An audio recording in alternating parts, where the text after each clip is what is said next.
অভিষেক শর্মাকে final ম্যাচে drop করা হোক, অনেক হয়েছে আর না।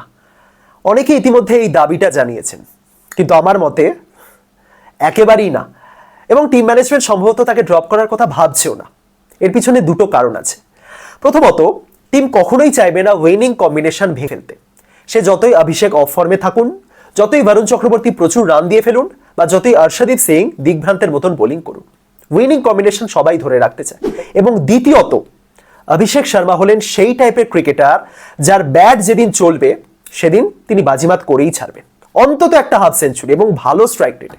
আমরা কেউই চাই না অভিষেক একদম লাস্ট বল পর্যন্ত ক্রিজে টিকে থাকুন। তিনি ঠিকঠাক পাওয়ার প্লেটা ইউটিলাইজ করুন, একটা ভালো স্ট্রাইক রেটে ব্যাটিং করুন, 50, 60 বা 70 রানের ইনিংস খেলুন এবং আউট হয়ে যান, দ্যাটস ইট।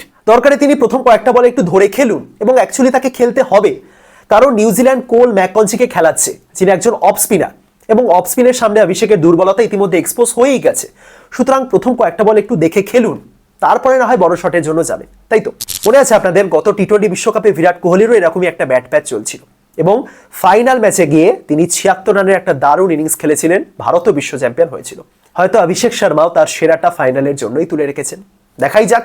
অভিষেক শর্মা নিজেও জানেন এই ম্যাচে পারফর্ম করলে সবাই সবকিছু ভুলে যাবে, কিন্তু এই ম্যাচেও যদি তিনি ব্যর্থ হন, তাহলে সমালোচনায় বিদ্ধ হয়ে হয়তো তার ক্রিকেট কেরিয়ারের অভিমুখটাই বদলে যাবে।